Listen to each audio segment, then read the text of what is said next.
NFL draft, let me just say, as much as we think we know what's happening with some of the most important picks, there's still a lot of time for that to change. As we welcome you to NFL Live, coming later, everyone's ideas, oh, there you are, Dan, of what's going to happen with that 10th pick. Here's a hint, they're all different. Dan Orlovsky, Mina Kimes, Adam Schefter with us to start. Let's roll right into Trey Lance's showcase at North Dakota State today. He's saying, yeah, it's 10 days to the draft, but I'm still going to throw in front of anybody that wants to see me right now. He's also joining us for the show. His first pro day was over a month ago, but much like Justin Fields, he decided to hold another one and throw again today.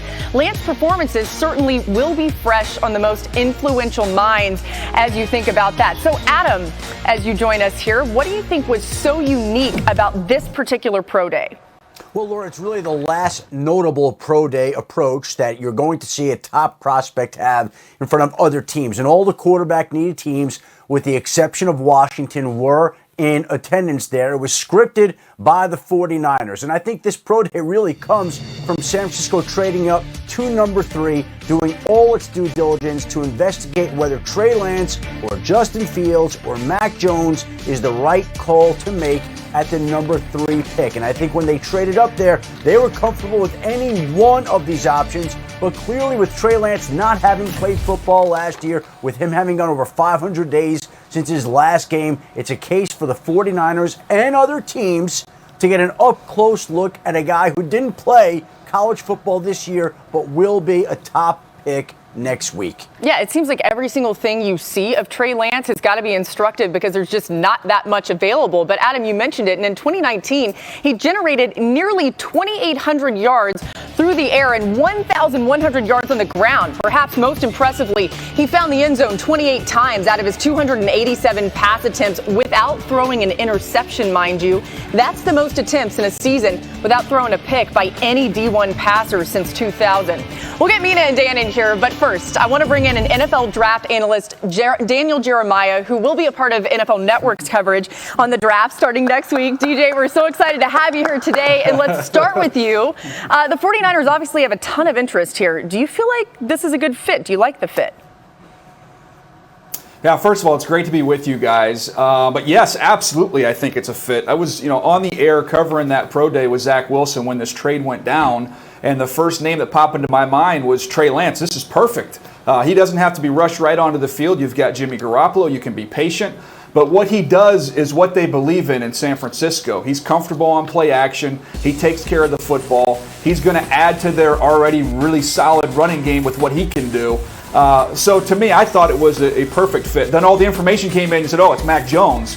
But to me, if it's me making the decision, Laura, this would be my pick. It would be Trey Lance. Yeah, I completely agree. And I think it's the biggest pro day of the year because we've heard the lack of film, right? No games this year. And then because of COVID, there's no kind of those private one-on-one workouts. I think San Francisco went there and said, where is he with the mechanics, right? Like, where are the mechanics when it comes to the accuracy? And then what next level stuff do they need to see him working on? I think, first of all, put him under center. Get some of these hardball play actions so that you can see him turn his back to a defense, flip his hips, get his head around, and deliver footballs accurately. Number 2, put him in the gun and under center. Make him push the ball to the sidelines. I think that's a really big question mark for him in San Francisco's offense. And the third thing would be, where is the accuracy when the feet aren't perfect? The simultaneous stuff, the off-platform throws. Yeah. And then decision making. I'd put 2 receivers out there, one at 18 yards, one at 12 yards.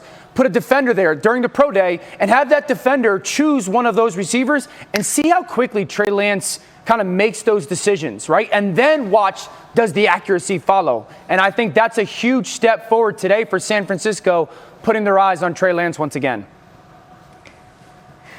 I think you guys are right, and for San Francisco, they've got to figure out a couple of questions. One is what Dan alluded to, accuracy, because that's the only area where I see Mac Jones potentially having an edge over Trey. Otherwise, as other Dan said, from a fit perspective, it makes a ton of sense. We saw Trey at North Dakota State under center, play action, booting out, doing all the things we tend to associate with Kyle Shanahan offenses, which, by the way, have evolved over time with different quarterbacks. I think we're all so dialed in on what we've seen recently with Jimmy Garoppolo over the middle of the field, so much of the passes going there. We forgot that with, of course, RG3, Kyle favored, using the zone read with Matt Ryan. You saw the ball going outside and deep more often, so he's perfectly capable of tailoring his scheme to the quarterback he has. The other question, and this is one I don't have the answer to, is what is San Francisco's timeline? Because as Jeremiah, I'm going to call him Jeremiah to make it easier today, as he said, DJ, do you prefer DJ? I can do DJ. Okay. As DJ said, I'll answer to anything. There is a timeline. I'm going to go with DJ. It makes a ton of sense, right? Where Trey sits for a year behind Jimmy Garoppolo, and they make a bet on the long-term upside. But if they want to have a little bit of incremental improvement in the short term, I could see them going with Mac Jones for that reason, because they'd want to slot him in the offense right away.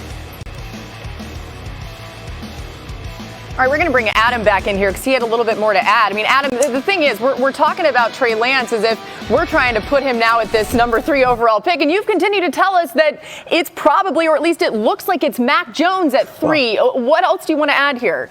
Well, let me say this, Laura. Again, the 49ers, when they made the trade, I think, had Mac Jones in mind. But let me also say that they had a complete open mind about this process. And all you have to do is go back to 2017 when the 49ers at that point in time had the 2nd overall pick in the draft. And that was a draft that featured Mitchell Trubisky, Patrick Mahomes, Deshaun Watson.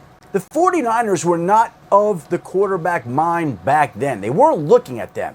And I think that because they weren't looking at them, because they thought after the season they would be able to get Kirk Cousins, and they wound up trading for Jimmy Garoppolo, and they didn't do as much work as they should have on the quarterbacks. So 2017 provides the backdrop for why they are doing all the work that they are right now. They want to be thorough on all these quarterbacks before they make the pick at number 3 that they paid a huge cost to go up to get. So all the work they didn't do in 2017 on Mahomes and Watson because they thought Cousins was coming there is being done now to make sure that they get the pick absolutely right. Yeah, it's an important point of clarification there, Adam. And DJ, when you think about how this could end up working out, I think one of the big things when it comes to Trey Lance is he needs time, right? He needs at least a year to sit behind a veteran quarterback. And when you look at Mac Jones, he hasn't had a whole lot of playing time himself. He only played a year in college this past season, played at a very high level. But when you think about that and both of these quarterbacks and the time that they would have to wait potentially to play,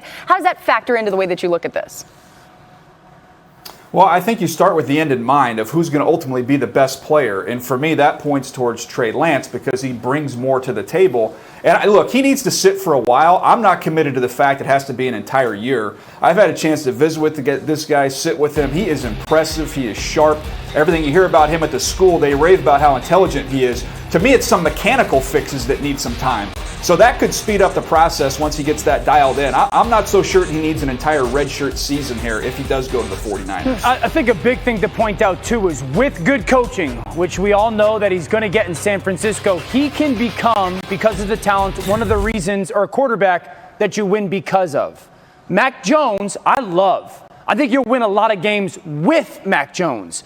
I think with the right coaching, fixing the flaws, and taking the talent to another level, Trey Lance is the quarterback that you win games because of. Yeah, to both of your points, the long game here factors in big time.